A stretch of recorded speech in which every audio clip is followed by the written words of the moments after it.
and then they walk across the ramp, and they come in like a big show.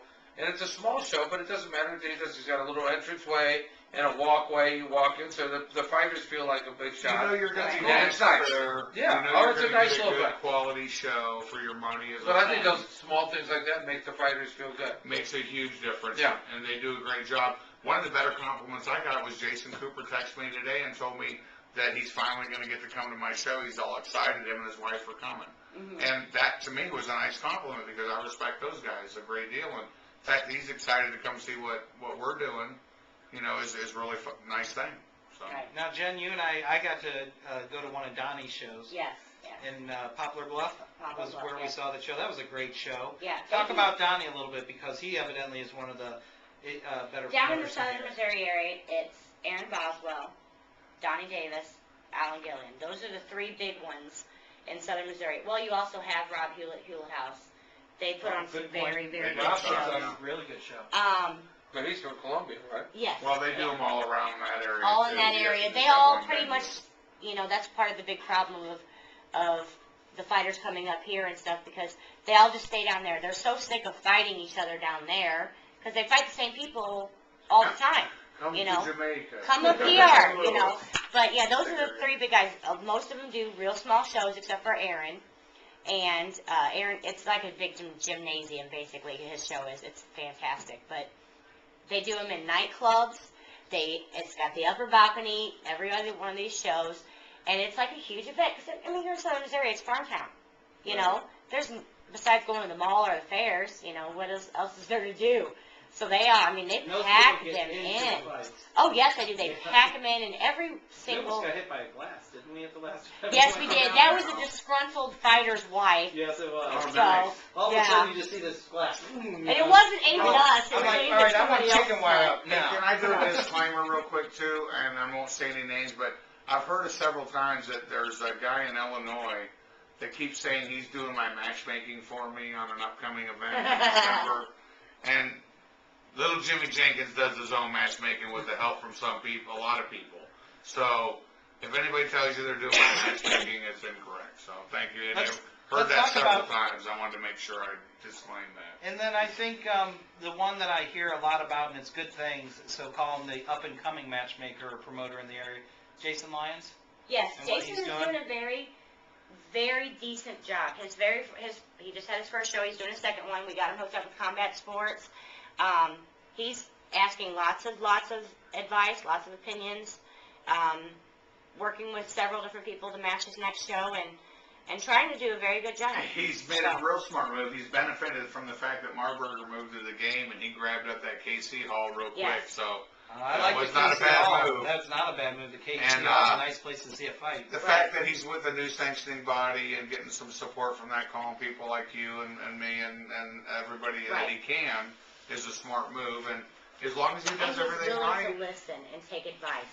That's the biggest well, thing. That's why I say I'm hearing really good things about him, and you know, he's really trying to do things the right way. He is. He is. A lot of he new could matchmakers. have said like other people. He could have said, "Oh, I'm just going to do it myself." It's the same thing. But he's like, you know what? No, I want to be a reputable promoter in this area. I want to do things the right way. It's the same thing that Cage Ready did. They didn't have to sanction with the sanctioning body to spend the money, but they wanted the fight to be right. They wanted the fighters to be safe, and they asked all the right questions. They called Andy, Jim, Jen, anybody that they could, not just the ground and pound crew, but anybody. Although they didn't matter. No, but you know what I mean. They asked people, the sanctioning body, and they asked for help in how do we do this right? How do we make the fighters as safe as we can be for them? Same thing for Jason's skeleton. That's what I'm saying, Jason and Cage Ready. Yeah. They did a great job, and Jason Lyons doing the same thing, and it's a smart move. I mean, two good promotions. I know Cage Ready's just looking to do 1 or 2 shows a year, and they're looking to do them right. And you had a big influence on that. Jen, you had an influence.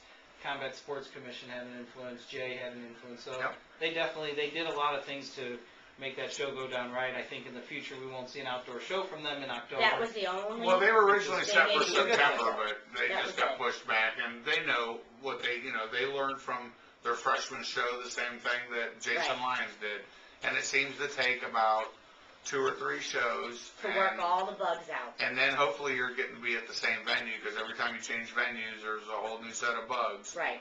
But there's, the guys, there's a few promotions that don't do many shows a year. Scott Smalley and Steve Knogle. Yeah. They don't do a lot of them, but when they do them, they do them right. Yeah, they do them Exactly. right. That's exactly right. If my vote would be, it's hard to pick anybody. I mean, Tony does a great job at Man Up Productions. Jason and Patrick. Jason, what they do. yeah, Jason Cooper and Patrick Smith. Hell, they just did their, what was it, 18th or 19th show. Yeah. They know what they're doing, and Right. they do a great job. Adam Marburger is coming up strong and taking all the risks with the Pro-Am shows. Donnie Davis Jr. I've heard great things. I've not been to any of his shows. You guys have been there.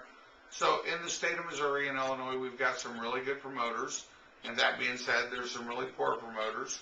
We won't talk about that. But then there's some guys that are just learning, and we hope that. They get Jim, to you be- just said something negative. Do you know how many phone calls I'm going to get this week? No, but you know what I mean. I didn't. There's. Direct them to Jen Wolf and my stage around the And house that website. doesn't Thank you, mean that they Enforcer can't get Wolf. better. I mean, hell, every Right. one of my shows aren't great, and Yeah, that's true. every, No, I'm right, kidding. everything that I do isn't exactly right. We try, but as long as they're getting better, Right. that's all you ask. As long as you're attempting to fix the mistakes, to work the bugs out, every single show is going to get better and better.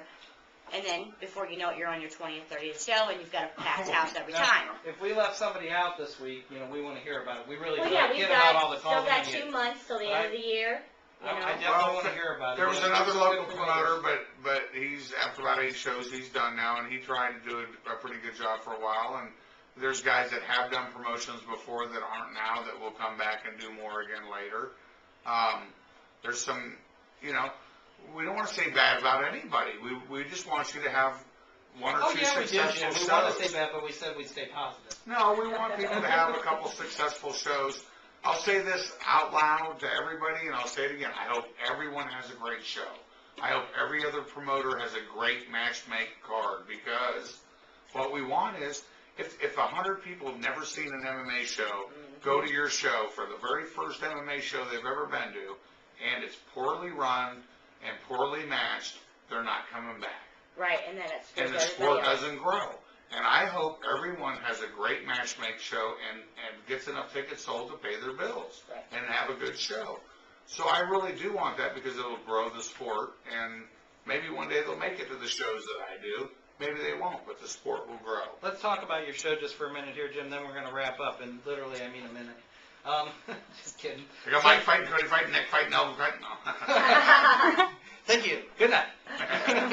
No, Jim, you got Sudden Impact 8 coming up November 6th, Heart of St. Charles. Friday night, Fights start at? 8 o'clock, doors open at 6:30. We've got 4 smoking hot, lovely model ring girls that are going to be there with, And I'm one of them. yeah, Andy's one of them in a thong. No, Oh. you can get there and get your picture taken for free with these beautiful models on the brand new Harley Davidson motorcycles by St. Charles Harley Davidson will be there. Is Kevin from the Vibe Session going to be there? Is it the... Kevin from the Vibe Session may be there. He's going to be coming on after this. We'll talk to him, but you can get your picture taken.